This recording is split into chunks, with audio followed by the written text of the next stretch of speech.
जय हरी शेतकरी मित्रांनो, 2017ला याच सरकारनं कर्जमाफी दिली होती आणि त्या कर्जमाफीचं नाव होतं छत्रपती शिवाजी महाराज शेतकरी सन्मान योजना।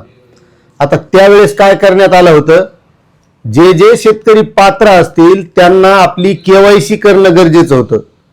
म्हणजे त्या सीएससी सेंटरवर किंवा महाई सेवा केंद्रावर जाऊन आपला अंगठा देऊन आपण पात्र आहोत का आणि ती केवायसी केल्यानंतरच आपल्याला त्या कर्जमाफीचा लाभ मिळणार होता। सध्या सुद्धा तशीच कर्जमाफी केलेली आणि तेच सरकार आहे। 2 लाख रुपयाची कर्जमाफी आणि 50,000 रुपये प्रोत्साहन या थकबाकीदार शेतकऱ्यांना आणि नियमित कर्जदारांना मिळणार आहे, अशी ही घोषणा आहे। पण सध्या व्हायले काय, हे व्हायरल युग आहे, ट्रेंडिंग जमाना आहे, सोशल मीडिया आहे आणि या माध्यमातून जवळपास बऱ्याच जणांच्या मोबाईलवर मेसेज आले असतील किंवा ती बातमी आली असेल की कर्जमाफी मिळवण्यासाठी केवायसी कशी करावी। आता तुम्हाला बातमी सुद्धा मी सविस्तर दाखवणार आहे, मात्र यामधलं सत्य काय आहे, खरंच केवायसी करायची का आणि करायची तर कशी करायची हे आपल्याला या व्हिडिओच्या माध्यमातून जाणून घ्यायचंय। मात्र त्यामुळे व्हिडिओ शेवटपर्यंत बघा, म्हणजे तुमच्याही लक्षात येईल आपल्याला कर्जमाफीची केवायसी करावी लागणार आहे का आणि करायची तर ती कशी करायची आणि मग आपल्याला कर्जमाफी मिळेल का, या सगळ्या गोष्टी तुमच्या मनात असत्या तर त्या स्पष्ट होत्या। कारण बऱ्याच शेतकऱ्याला आता वाटेल की आपल्याला कर्जमाफी मिळणार आहे, त्यामुळे ती बातमी तुम्हाला अगोदर दाखवतो। ती ही बातमी आहे, तर बातमी तुम्हाला सविस्तर वाचून दाखवतो। कर्जमाफीसाठी आधार प्रमाणीकरण कसे करावे, प्रक्रिया काय असते, 2 मिनिटात करा केवायसी।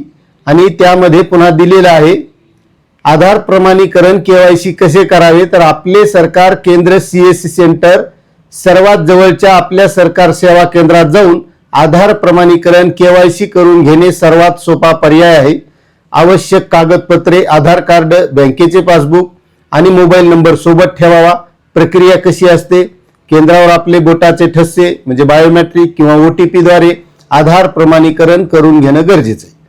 प्रमाणीकरण अनिवार्य, पुन्हा आधार प्रमाणीकरण न केल्यास कर्जमाफी किंवा प्रोत्साहनपर अनुदानाचा लाभ मिळणार नाही।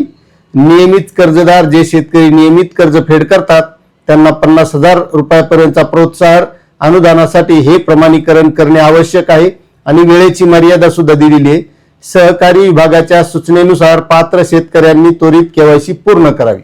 आता कर्जमाफी मिळणार आणि 2017ला सुद्धा आपल्याला याच गोष्टी कराव्या लागल्या होत्या, म्हणून बऱ्याच जणांना वाटू शकते की आपल्याला ही कर्जमाफी मिळवायची असेल तर केवायसी करावं लागेल।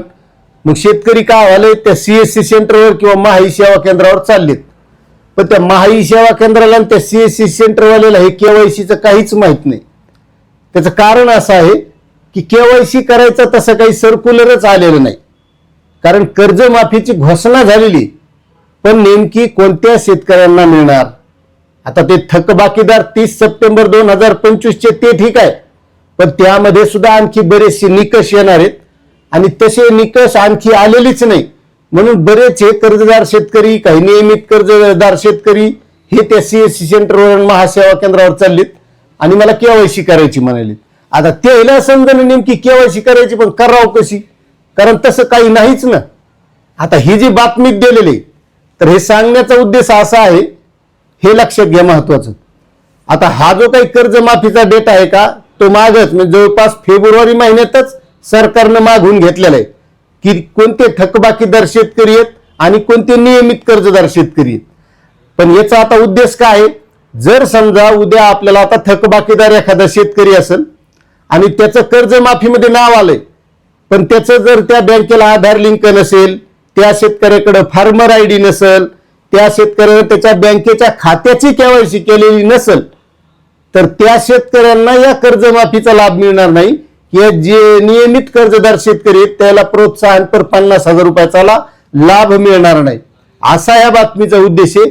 तशी सरकारची कोणतेही कर्जमाफीचं केवायसी करण्यासाठी सर्क्युलर आलेलं नाही आणि त्यामुळे मला महत्वाचं हे सांगायचंय शेतकरी मित्रांनो की अशा काही गोष्टीला भुलून म्हणजे नकळत ह्या गोष्टी समजत नसल्यामुळं बरेचसे शेतकरी अशा गोष्टीला बळी जातात।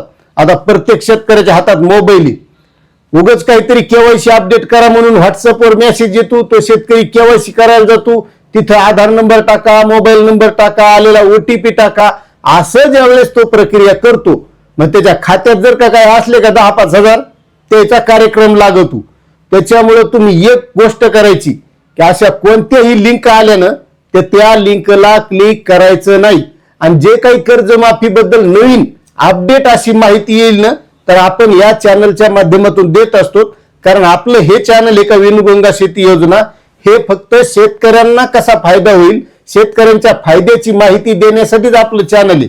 नुसत्या गप्पा हाणायच्या, शेतकऱ्याला भुलवायचं आणि आपलं चॅनल चालवायचं असा आपला उद्देश नाही. त्याच्यामुळे कर्जमाफीबद्दलची यापुढची जी काही अपडेट माहिती येईल ती आपण या चॅनलच्या माध्यमातून देणार आहोत. त्यामुळे सध्या तरी कोणती अशी KYC करण्याची गरज नाही अशी माहिती. आता तुम्हाला माहिती कशी वाटली नक्कीच कमेंट करा. चॅनलवर नवीन असाल तर सबस्क्राईब करा. जय जवान जय किसान.